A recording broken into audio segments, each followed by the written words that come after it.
ఇల్లు ఇల్లాలు పిల్లలు సీరియల్ టుడే ఎపిసోడ్. నర్మదా ప్రేమ ఎలాగైనా వాళ్ళ అక్కని ఇంటర్వ్యూకి పోయేలా చేయాలి అనేసి వాళ్ళు ఏం చేస్తారంటే స్వీట్ చేస్తారు, సేమియాస్ పాయసం చేస్తారు. చేసి నర్మదా ప్రేమ ఇంట్లో వాళ్ళందరినీ పిలుస్తారు. మామయ్య గారు, అత్తయ్య గారు అందరూ రండి అనేసి పిలుస్తారు.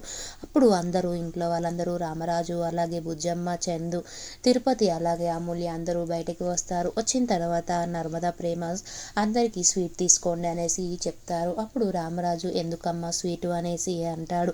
అప్పుడు నర్మదా ఈరోజు వాళ్ళ అక్క ఇంటర్వ్యూకి వెళ్తుంది కదా మామయ్య గారు, అందుకోసమే స్వీట్ చేశాము అనేసి అంటారు. అప్పుడు అవునా అనేసి అందరూ స్వీట్ తీసుకుంటారు హ్యాపీగా. తీసుకున్న తర్వాత బుజ్జమ్మ ఆయన ఇంటర్వ్యూకి వెళ్ళేది వల్లి లేకుండా మీరు స్వీట్ చేయడం ఏంటి అనేసి అంటుంది. అప్పుడు నర్మదా అక్క ఇంటర్వ్యూ కోసం రూములో బాగా ప్రిపేర్ అవుతున్నట్టుంది, అందుకే అక్క బయటికి రావట్లేదు అనేసి అంటారు. అప్పుడు ఆ వల్లి ఆ మాటలు వింటుంది. అమ్మో నన్ను జాబ్కు పంపిస్తారా, ఎంఏ ఇంగ్లీష్ బయటపడిపోతుంది, మా బండారం అంతా బయటపడిపోతుంది అని టెన్షన్తో ఎలా జాబ్కి వెళ్ళకుండా ఆపాలి వీళ్ళతో అనేసి కిచెన్లోకి వెళ్ళి ఉల్లిగడ్డలు తీసుకొని ఉల్లిగడ్డలు కట్ చేసుకొని చేతుల కింద పెట్టుకొని పడుకుంటుంది. జ్వరం వచ్చినట్టుగా యాక్షన్గా పడుకుంటుంది.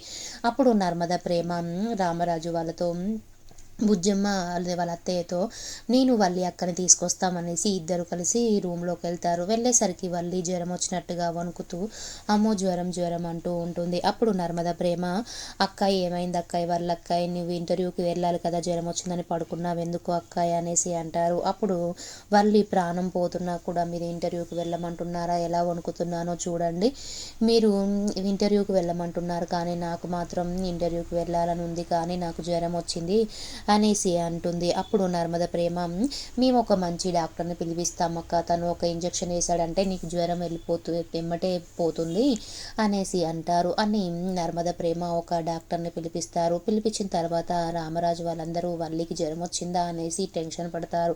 అప్పుడే నర్మదా ప్రేమ మేము డాక్టర్ని కూడా పిలిపించాము అనేసి అంటారు. అప్పుడే డాక్టర్ వస్తాడు. వచ్చిన తర్వాత నర్మదా ప్రేమ అత్తయ్య మామయ్య మీరు ఇక్కడే ఉండండి, అక్కకి కంఫర్ట్గా ఉండదు కదా, మేమిద్దరం వెళ్తామనేసి నర్మదా ప్రేమ అలాగే డాక్టర్ ముగ్గురు వల్లి గదిలోకి వెళ్తారు. వల్లి వణుకుతూ ఉంటుంది. అప్పుడు డాక్టర్ నువ్వేనా అమ్మ పప్పివి అనేసి అంటాడు. పప్పి ఏంటి పప్పి, కుక్క పిల్లల అనేసి వల్లి అంటుంది. తర్వాత ఇంజెక్షన్ వేస్తానని పెద్ద ఇంజెక్షన్ తీస్తారు డాక్టర్ గారు. అప్పుడు వల్లి ఏంటి ఇంత పెద్ద ఇంజెక్షన్, ఏదో 2 టాబ్లెట్స్ వేసి చిన్న ఇంజెక్షన్ వేస్తాను అనుకుంటే ఇంత పెద్ద ఇంజెక్షన్ వేస్తే మనుషులు బతుకుతారా అసలు అంటుంది. అప్పుడు వల్లికి నేను వేస్తాను అనేసి డాక్టర్ అంటాడు. కళ్ళు మూసుకొని వేస్తాను, నీ ఇష్టమమ్మ, నీ ప్రాణాలే పోతాయి, కదలకుండా ఉండు అనేసరికి వల్లికి భయమే అటు ఇటు తిరుగుతుంటే నర్మద ప్రేమ వల్లిని పట్టుకొని ఇంజెక్షన్ వేయబోతాడు డాక్టర్. అప్పుడు వల్లి అయినా నాకు జ్వరం తగ్గిపోయింది, ఇప్పుడు చల్లగా పడిపోయింది, నా బాడీ అయినా చల్లపడిపోయింది, ఇప్పుడు వేడిగా లేదు, నాకు ఏం కాలేదనేసి చిందులు వేస్తూ ఉంటుంది. అప్పుడే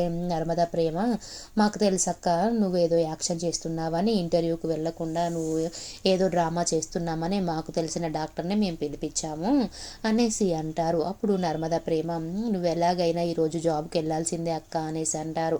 అనేసరికి వల్లి షాక్ అయిపోతుంది. తర్వాత వల్లి వాళ్ళ అమ్మ భాగ్యం అలాగే ఆనందరావు వాళ్ళ నాన్న వాళ్ళ విశ్వ మనుషులు వాళ్ళని తరుముతూ ఉంటారు. 10 లక్షలు మాకు ఇవ్వాలని విశ్వ చెప్పాడు వాళ్ళ మనుషులకి. అప్పుడు వాళ్ళ మనుషులు 10 లక్షలు ఇవ్వని భాగ్యంని అలాగే ఆనందరావుని తరుముతూ ఉంటారు. ఆనందరావు అలాగే భాగ్యం ఇద్దరు దాచుకొని వల్లికి ఫోన్ చేస్తారు. అమ్మ వల్లి ఇలా విశ్వ మనుషులు 10 లక్షలు ఇవ్వమని మమ్మల్ని తరుముతున్నారమ్మా అనేసి అంటారు. అప్పుడు వల్లికి కోపం వచ్చి ఇక్కడనేమో నర్మదా ప్రేమ నన్నేమో జాబ్కి పంపించాలి, ఇంటర్వ్యూకి పంపించాలని వీళ్ళు నా మీద జాబ్ కోసం వెళ్ళాల్సిందే అని పట్టుదలతో ఉన్నారు, మీకేమో అక్కడ ఆ ప్రాబ్లం, ఈ ప్రాబ్లమే నేను తట్టుకోలేకపోతున్నాను, మీరు ఏమైనా చేసుకోండి అనేసి ఫోన్ పెట్టేస్తుంది. తర్వాత నర్మదా ప్రేమ ఇద్దరు ఎలాగైనా జాబ్కి వెళ్ళాల్సిందే అక్క అనేసి వల్లిని అంటారు.